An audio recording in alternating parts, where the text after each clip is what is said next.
राजस्थान में हर दिन कोरोना से होने वाली मौतों का आंकड़ा बढ़ता जा रहा है, लेकिन यहाँ के शमशानों में इंदौर, अहमदाबाद और पटना जैसे दृश्य नजर नहीं आते, क्योंकि यहाँ कोविड के लिए कोई सरकारी शमशान नहीं है। यहाँ रियासत काल से ही जातिगत शमशान की व्यवस्था रही है, जिसके चलते प्रत्येक जाति के अपने अपने शमशान हैं, जहाँ लोगों के अंतिम संस्कार होते हैं। हालांकि हिंदू सेवा मंडल एक ऐसी संस्था है जिसके शमशान में किसी को भी अंतिम संस्कार करने की मनाही नहीं है।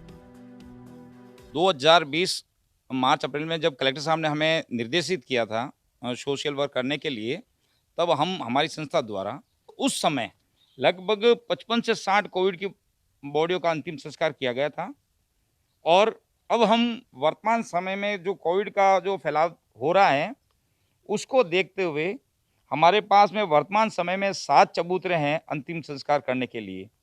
उसको हम बढ़ाकर आगे हम 15 तक कर रहे हैं। पिछले साल जातिगत शमशान में काम करने वाले लोगों ने कोरोना संक्रमित शवों का अंतिम संस्कार करने से मना कर दिया था, जिसके बाद उनके अंतिम संस्कार हिंदू सेवा मंडल ने किए थे।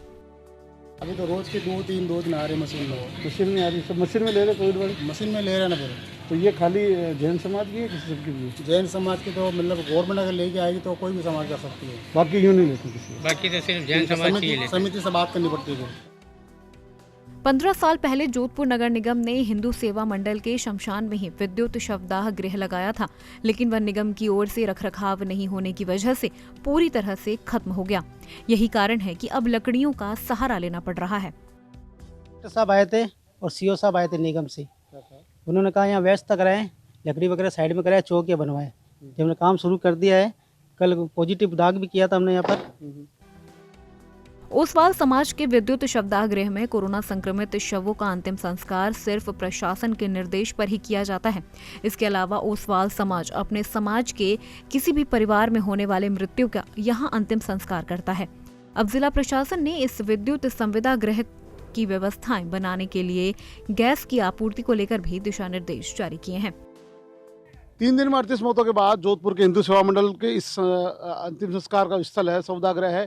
यहाँ पे लकड़ियों का स्टॉक शुरू हो गया, साथ ही कुछ प्लेटफॉर्म भी बनाए जा रहे हैं। परेशानी जोधपुर में इस बात की है कि यहाँ सिर्फ एक ही विद्युत सौदागृह है, वो भी जैन समाज का है, जहाँ किसी अन्य जाति के संक्रमित मरीज के शव का अंतिम संस्कार करने के लिए प्रशासन की अनुमति लेनी पड़ती है।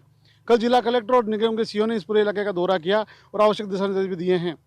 एक वीडियो में ये भी है कि 15 साल से सरकारी जो विद्युत सौदागृह है वो भंगार में तब्दील हो चुका है, उसकी देखरेख नहीं हो पा रही है। सहयोगी पुनीत माथुर के साथ मनोज वर्मा, ईटीवी भारत, जोधपुर।